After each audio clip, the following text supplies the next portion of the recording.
जवाहर नवोदय विद्यालय में सिलेक्शन पाने के लिए आपको लगातार मेहनत करने होंगे। ये एक दिन 4 दिन का मेहनत नहीं है, आपको कंटिन्यू हमेशा मेहनत करना होगा, हमेशा क्वेश्चन को सॉल्व करना होगा।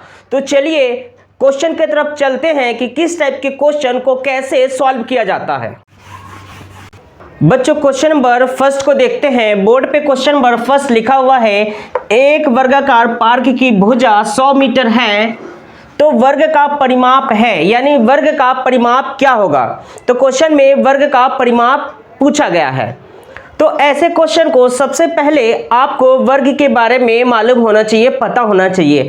अगर आपको वर्ग के बारे में पता है तो आप इजी से इस क्वेश्चन को सॉल्व कर पाएंगे, अदरवाइज अगर नहीं पता है तो आपको मुश्किल होगा। तो सबसे पहले क्वेश्चन को सॉल्व करवाने से पहले मैं आपको वर्ग के बारे में बता देता हूं। तो जान लेते हैं वर्ग क्या होता है, वर्ग का क्षेत्रफल क्या होता है, वर्ग का परिमाप क्या होता है। चलिए देखते हैं वीडियो में।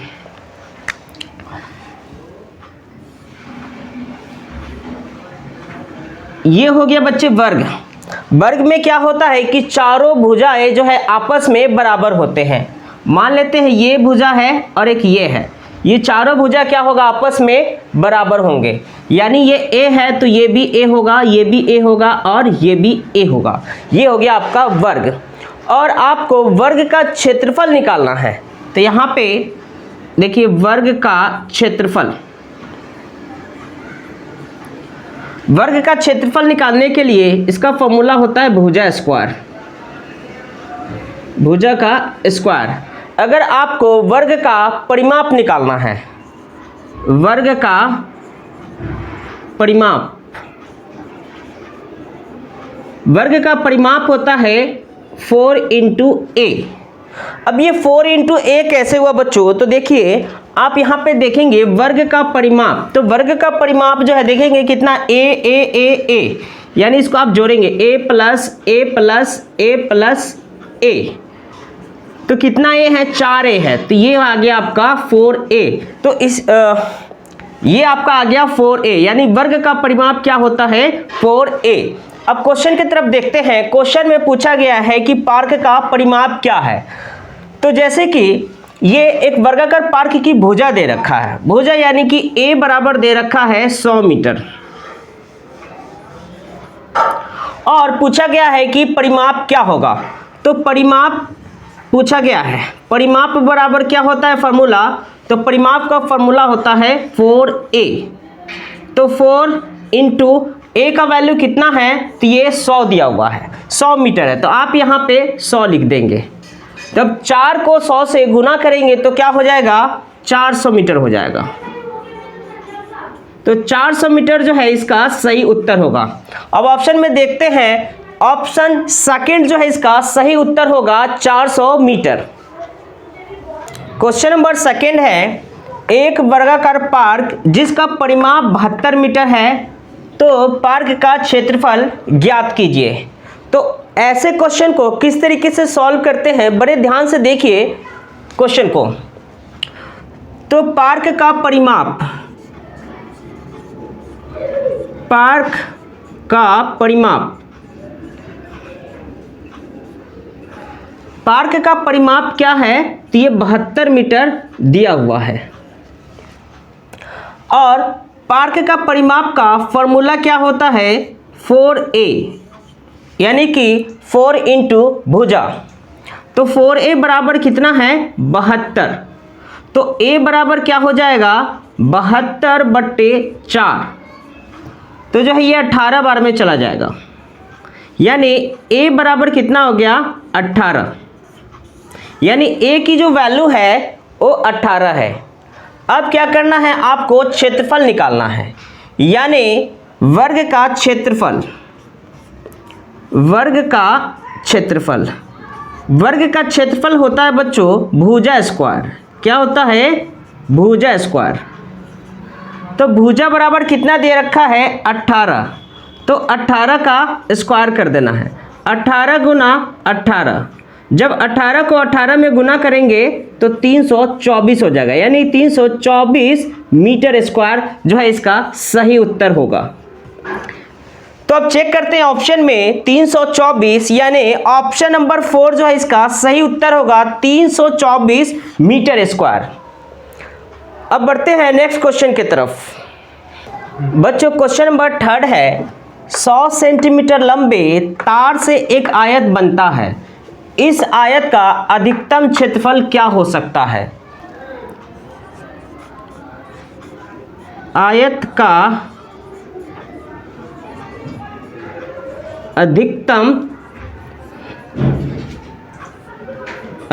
क्षेत्रफल वर्ग हो सकता है।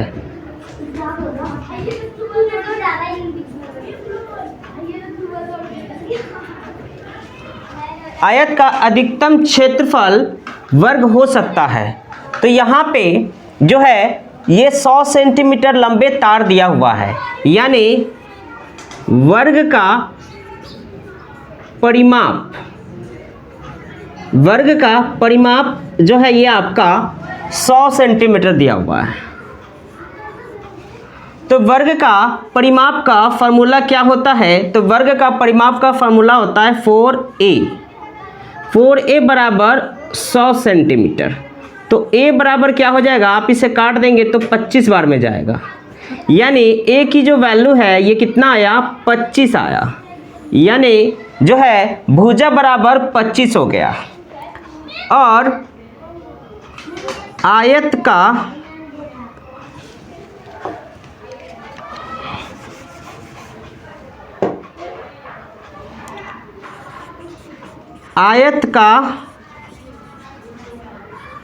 अधिकतम क्षेत्रफल बराबर वर्ग का क्षेत्रफल होता है। वर्ग का क्षेत्रफल होता है। वर्ग का क्षेत्रफल बराबर क्या हो जाएगा, भुजा स्क्वायर। भुजा बराबर क्या दे रखा है, 25, तो 25 का स्क्वायर, 25 गुना 25 बराबर क्या हो जाएगा, तो 625।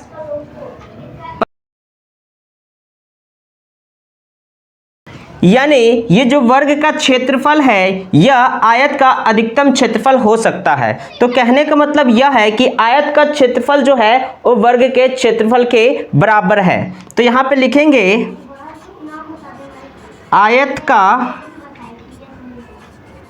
अधिकतम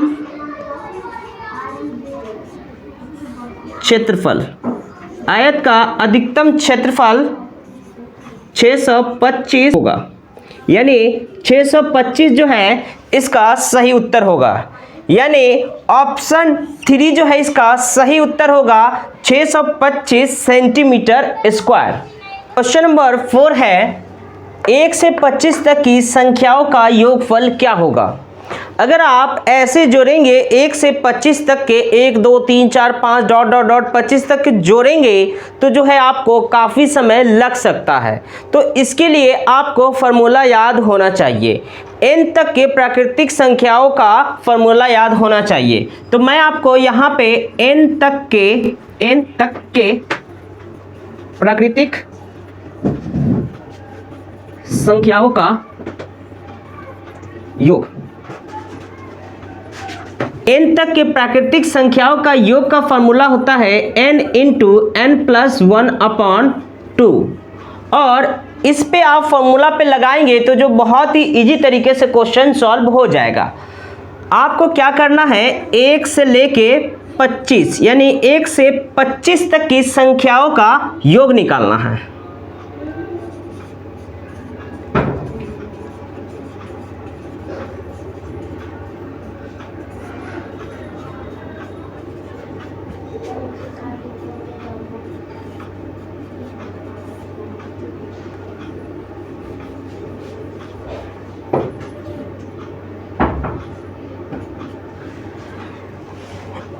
एक से 25 तक की संख्याओं का योग निकालना है, यानी n का वैल्यू कितना है, तो n का वैल्यू जो है ये 25 दिया हुआ है और 25 तक की संख्याओं का योग निकालना है।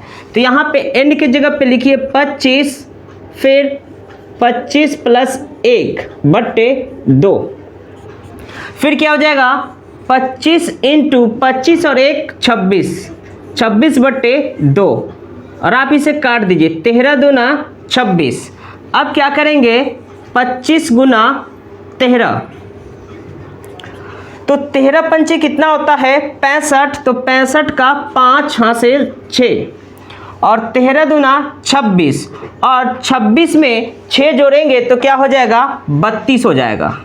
यानी इसका सही उत्तर जो है 325 होगा। ऑप्शन चेक करते हैं 325, यानी कि option number second is a right answer, क्योंकि यहाँ पे 325 दिया हुआ है, तो इसका सही उत्तर क्या होगा 325 होगा। अब चलते हैं नेक्स्ट क्वेश्चन की तरफ। बच्चों बोर्ड की तरफ देखते हैं क्वेश्चन नंबर 5। 3 की पावर 4 गुना 2 की पावर 2 में इकाई अंक क्या होगा? तो इनमें जो है इकाई अंक पूछा गया है। क्वेश्चन आपका है 3 का पावर 4 गुना 2 का पावर 2। जब आप इसे करेंगे सॉल्व तो 3 गुना 3 गुना 3 गुना 3 हो जाएगा, और इसे करेंगे सॉल्व तो क्या हो जाएगा 2 गुना 2। जब 3 को 3 से गुना करेंगे तो क्या हो जाएगा 3 तिया 9, और 3 को 3 से गुना करेंगे तो क्या हो जाएगा, ये हो जाएगा 3 तिया 9, और 2 को 2 से गुना करेंगे तो क्या होगा बच्चे, ये हो जाएगा 2 दूना 4। जब आप 9 को फिर 9 से गुना करेंगे तो क्या हो जाएगा 9 निमा 81 हो जाएगा। क्या हो जाएगा 81, और 81 को 4 से गुना करना है। आपको क्या पूछा गया, इसमें इकाई अंक पूछा गया है। वैसे तो आप गुना करेंगे तो क्या हो जाएगा 4 1 कम 4 और 4 8 32। वैसे तो सॉल्व आपका यहीं पे हो गया था, जब इसको और इससे गुना कर दिए 4 1 कम 4 तो 4 जो है आपका आंसर यहीं पे आ गया। लेकिन जो है आपको मैं पूरा इसे सॉल्व करके बताया कि जब 81 को 4 से गुना करेंगे तो 324 प्राप्त होगा। तो इसमें जो है आपका इकाई अंक पूछा गया है। तो इकाई अंक क्या है, ये जो है आपका ये इकाई अंक है। तो ये यहाँ पे लिखेंगे कि इकाई अंक क्या हो जाएगा, तो इकाई अंक जो है आपका 4 हो जाएगा। इकाई अंक क्या होगा 4 हो जाएगा आपका। तो 4 जो है इसका सही उत्तर होगा। अगर आपसे कोई पूछ दे कि दहाई अंक क्या होगा, तो दहाई अंक जो है आपका 2 हो जाएगा। ठीक है बच्चों, तो जो भी अंक पूछे, इकाई पूछे, दहाई पूछे, सैकड़ा पूछे, हजार पूछे, आप पीछे से जो है उसे काउंट करेंगे, इकाई दहाई सैकड़ा कुछ इस तरीके से, और आपको उसका उत्तर दे देना है। तो हमसे क्वेश्चन में जो है इकाई अंक पूछा गया था, तो इकाई अंक जो है यहाँ पे 4 है, यानी option 3 is a right answer. इसका ऑप्शन 3 जो है सही उत्तर होगा। अब बढ़ते हैं अगला प्रश्न पर। प्यारे बच्चों, अभी तक आपने 1 से 5 तक के प्रश्नों को हल करना सीखा है। अगर आपको समझ में आ रहा है, इस वीडियो लेक्चर से देखने से अगर आप कुछ नया सीख पा रहे हैं, कुछ ज्ञान हासिल कर पा रहे हैं, तो आज ही इस चैनल को सब्सक्राइब कीजिए। 4 से 1/3 इंटू x बराबर 12 है, और यह जो प्रश्न है जवाहर नवोदय विद्यालय एंट्रेंस एग्जाम के 2009 में पूछे गए हैं। तो क्या करेंगे आप 3 को 4 से गुना करेंगे और 1 जोड़ देंगे, तो 3 चौक 12 और 1 13 हो जाएगा, तो 13/3 हो जाएगा बच्चों। तो 13/3 इंटू x इक्वल टू ये 12 हो जाएगा। फिर क्या हो जाएगा, ये आपका 13x बराबर हो जाएगा 12 गुना 3, तो x बराबर क्या हो जाएगा 12 तिया 36/13 हो जाएगा। अब आप 13 का जो है टेबल पढ़िए, यानी कि 36 में जो है आपको भाग करना है 13 से, तो 13 दूना 26 हो जाएगा। तो 6 में से 6 गया तो 0, और 3 में से 2 गया तो जो है 1 हो जाएगा। यानी इसका सही उत्तर जो है बच्चों वो हो जाएगा 2 सही 10/13 हो जाएगा। यह जो है इसका सही उत्तर होगा। ऑप्शन चेक करते हैं, 2 सही 10/13 जो है किस में दिया हुआ है, तो 2 सही 10/13, यानी कि ऑप्शन फर्स्ट जो है इसका सही उत्तर होगा। अब बढ़ते हैं नेक्स्ट क्वेश्चन की तरफ। बच्चों क्वेश्चन नंबर 7 को देखते हैं। क्वेश्चन नंबर 7 है आपका 12 तथा 15 के सर्वनिष्ठ गुणनखंड है। 12 और 15 के सर्वनिष्ठ गुणनखंड निकालना है। तो सबसे पहले क्या करेंगे, 12 का जो है आप गुणनखंड निकालिए।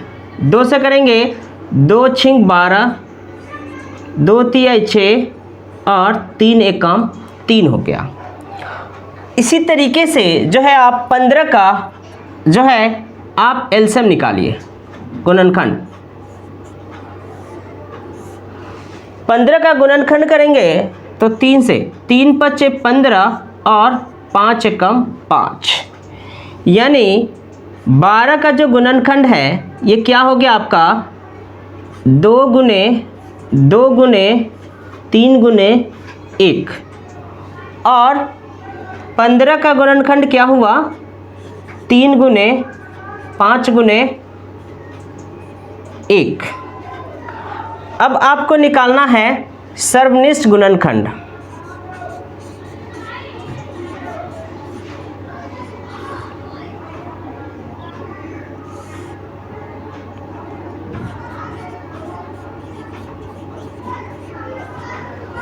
सर्वनिष्ठ गुणनखंड निकालना है तो यहाँ पे देखेंगे कि जो है ये 3 जो है आपस में ये मिल रहा है और यहाँ पे 1 आपस में मिल रहा है। तो कहने का मतलब यह है कि 1 और 3 जो है आपस में मिल रहा है, तो इसका सर्वनिष्ठ गुणनखंड क्या हो जाएगा 1 और 3 हो जाएगा। तो इसका सही उत्तर क्या हो जाएगा ऑप्शन 4 जो है इसका सही उत्तर होगा 1 और 3। नेक्स्ट क्वेश्चन है क्वेश्चन नंबर 8, 8 12 18 का लसा ज्ञात कीजिए। आपको 8 12 18 का लसा ज्ञात करना है, यानी एलसीएम निकालना है। 8 12 18 तो देखेंगे बच्चे किस तरीके से एलसीएम निकालते हैं। 2 से करेंगे 2 चौक 8, 2 छिंग 12, 2 निमा 18, फिर 2 से करेंगे आप 2 दूना 4, 2 तिया 6 और 9 का 9, फिर आप 2 से करेंगे 2 एकम 2, फिर 3, फिर 9, फिर 3 से करेंगे 3 एकम 3, 3 तिया 9, फिर 3 से करेंगे 3 एकम 3। तो एलसीएम क्या हो जाएगा आपका 8 12 18, 8 12 18 का एलसीएम होगा 2 गुने 2 गुने 2 गुने 3 गुने 3, 3 गुने 3, 2 दूना 4, यानी इसका सही उत्तर होगा 72। ऑप्शन में चेक करते हैं, ऑप्शन 3 जो है इसका सही उत्तर होगा 72। अगला प्रश्न है बच्चों क्वेश्चन नंबर 9, 150 बट्टे रूट में 225 गुना 1/10 को सरल कीजिए। और यह जो प्रश्न है जेएनवी 1997 में पूछा गया है। ऐसे ही क्वेश्चन आते हैं जवाहर नवोदय विद्यालय एंट्रेंस एग्जाम में। क्वेश्चन बिल्कुल भी मुश्किल नहीं आता है, बहुत ही इजी क्वेश्चन आता है, बशर्ते आपको ज़्यादा से ज़्यादा प्रैक्टिस करना होगा। हर चीज़ हर चैप्टर के जो है आपको कॉन्सेप्ट को क्लियर करना होगा। देखिए किस तरीके से सॉल्व होता है। 150 बट्टे, अब ये रूट में 225 है, तो सबसे पहले आपको 1 से लेके 20 तक, 1 से 20 तक के वर्ग आपको याद होना चाहिए। तो जो है आप बहुत ही इजी तरीके से क्वेश्चन को सॉल्व कर पाएंगे। ये रूट में 225 है, तो आप यहाँ पे इस तरीके से लिख सकते हैं 15 गुना 15, 15 का वर्ग जो है 225 होगा, गुना 1/10। यहाँ पे देखेंगे रूट के अंदर 15 गुना 15 है, यानी कि ये पेयर बन गया, ये जोड़ा बन गया। जैसे ही ये जोड़ा बनता है और यहाँ पे आप लिखेंगे 150 बट्टे, अब ये जोड़ा बन गया, तो आप यहाँ पे 15 लिखेंगे, 15 लिखेंगे तो क्या हो जाएगा, ये रूट खत्म हो जाएगा, गुना 1/10 लिखेंगे। अब क्या होगा बच्चों, ये 0 से 0 कैंसिल हो गया और 15 कम 15 हो गया, यानी इसका सही उत्तर जो है ये 1 होगा। ऑप्शन चेक करते हैं, option 4 is a right answer. Question number 10 है 39804.076 में 8 का स्थानीय मान क्या होगा। तो इसमें आपको स्थानीय मान निकालना है 8 का। देखते हैं ऐसे प्रश्न को किस तरीके से सॉल्व करते हैं। 39804.076। अब 8 का स्थानीय मान निकालना बच्चों, तो आप यहाँ पे 8 लिखेंगे। 8 के बाद कितना अंक है, तो 1 2 3 4 5, कितना है 5, तो आप यहाँ पे 5 जीरो लगा देंगे। बच्चों हमने यहाँ पे 5 जीरो लगा दिया। अब आप देखेंगे कि पॉइंट के बाद कितना अंक है, तो 1 2 3, यानी पॉइंट के बाद जो है 3 अंक है, तो इधर से जो है आप 3 अंक बाद जो है पॉइंट लगा देंगे। 1 2 3, 3 अंक 3 जीरो को छोड़कर जो है आप पॉइंट लगा देंगे। तो इसका सही उत्तर जो है क्या हो जाएगा, कहने का मतलब 8 का स्थानीय मान जो है आपका 800 हो जाएगा। तो यह जो है इसका सही उत्तर होगा, यानी option second is a right answer. तो आज के इस वीडियो सीरीज में हम 1 से लेकर 10 तक के प्रश्नों को हल करना सीखे हैं, और इसी तरीके से रोजीना 10 इंपॉर्टेंट क्वेश्चन मैं चैनल पे अपलोड करता हूं। अगर आपने अभी तक जो है उन सारे वीडियो को नहीं देखे हैं तो डिस्क्रिप्शन में उसका लिंक मिल जाएगा। अगर आप जवाहर नवोदय विद्यालय एंट्रेंस एग्जाम के जो भी क्वेश्चन हैं उन सारे क्वेश्चन को अगर आप सॉल्व करते हैं, बार बार उन्हें प्रैक्टिस करते हैं, बार बार वीडियो देखते हैं, तो आप ही बहुत अच्छे तरीके से चीज़ों को समझ पाएंगे।